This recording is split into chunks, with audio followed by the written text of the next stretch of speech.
If you're currently looking to recruit a B2B marketer, or any type of professional for that matter, then doing so has arguably never been tougher.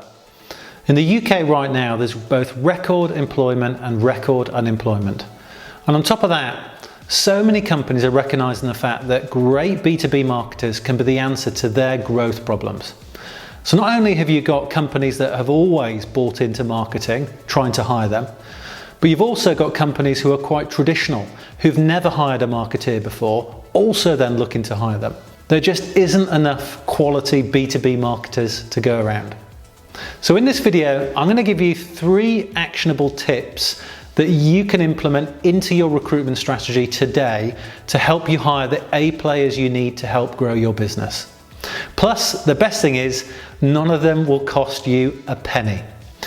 And as a famous quote goes, you're only as good as your team. So if you're a HR manager or a manager of people, like a marketing director, then hiring the best people will also make your job a lot easier. Hello, if you're here for the first time, I'm Matt Dodgson and I'm a co-founder of Market Recruitment. And we help B2B marketeers accelerate their careers, whether you're looking for a new job or looking to hire into your marketing team. And while you're here, I'd recommend hitting the subscribe button below. Hit the bell also so that you're notified of when our next video lands. Right, let's get into the 3 tips. So the first one is make it more attractive. Now I can hear the groan. Well, Matt, that's obvious, but bear with me because there are 2 things it's worth thinking about here. One is to ask yourself honestly about how attractive your business is. And apologies about the football analogy here, but is your business more Premier League or Conference? And that doesn't mean one is better than the other, because actually often working for bigger companies isn't all it's cracked up to be anyway. The important thing here is that if you're a well-known big business with a big brand and a good reputation, then it's easier to attract people who are doing a similar job for a lesser known business.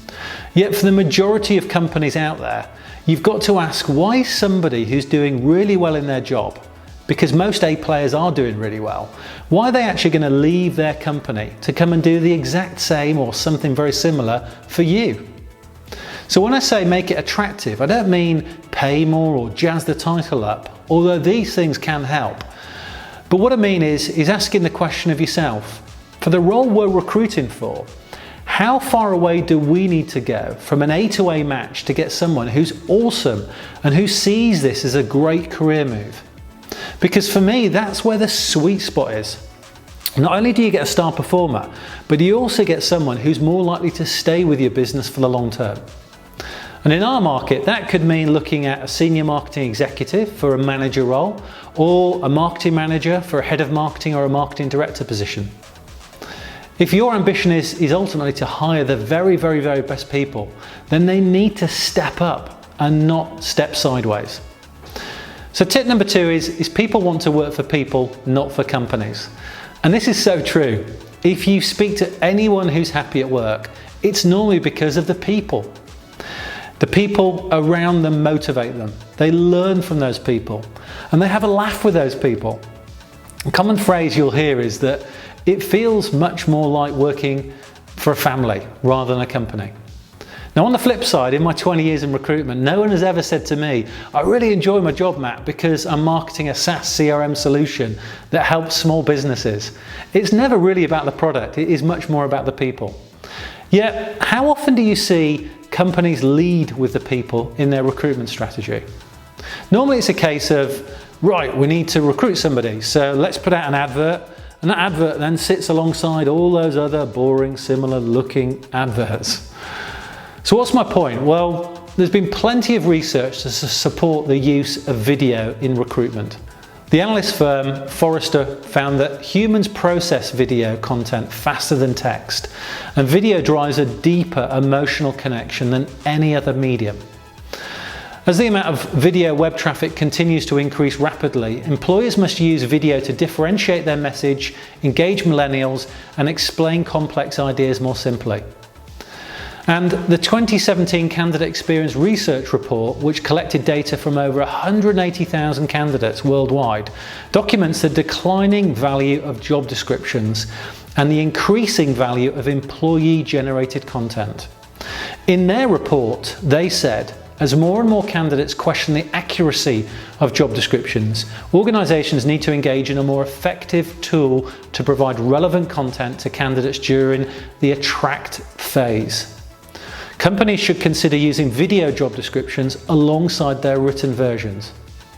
And research conducted by Sparksite, who are a talent acquisition technology provider, found that a hiring manager welcome video would make a candidate 46% more likely to consider the job and a whopping 30% more likely to respond to a recruiter or apply to the job in the first place.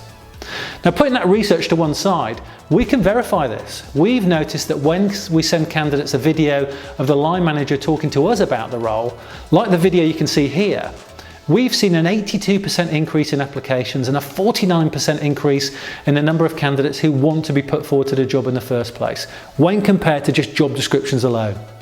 And I think it's because of a couple of reasons. One, the candidate gets to see the person they'll work for, so they buy into them more. And the manager can also describe the culture and also give the nuances of the job that the advert just doesn't do.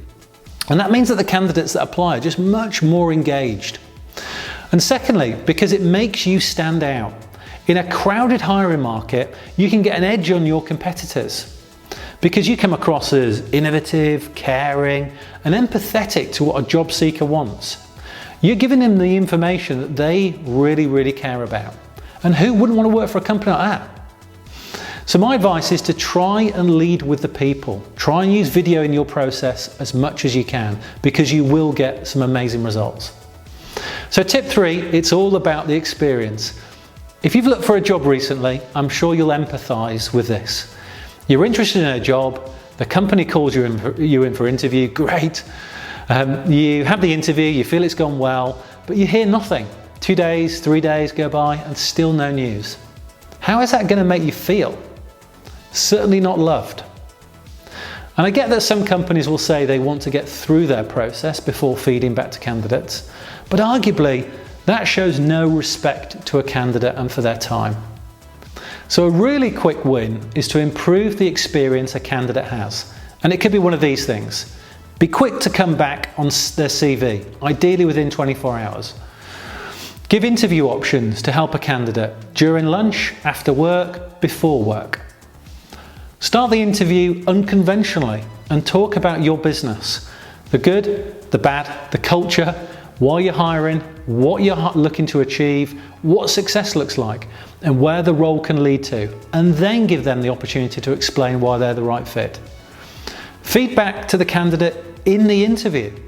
Look, I've still got a couple of people to see, but I really like you because of X, Y, and Z. They'll love that. Move fast and organise a second interview quickly after a first interview. At the second interview, let them meet the rest of the team and give them a show around the office. Give them constructive feedback while they're there about their performance. And if you've got any concerns, voice them. Give the candidate the opportunity to address those concerns while they're there. And again, move fast after the second interview to offer. Don't disrespect them with a low ball offer either. And once they've accepted, call them, congratulate them, invite them into lunch with the team before they join, and outline their induction well ahead of time. Now, I fully appreciate you might think that's a lot to do, or that you just don't operate like that. But this is all about standing out. Thinking about this process from a candidate's perspective and ultimately differentiating your business and therefore hiring the very best A players. It may be more work, it may be different, but I'm confident it will be worth it. So I hope you found that beneficial. If you'd like to discuss any of this, then either leave a comment below or reach out to me personally at market-recruitment.co.uk. And finally, if you haven't already, please subscribe to the channel and hit the bell button so you get notified when our next video lands. And good luck in your hiring, and speak soon.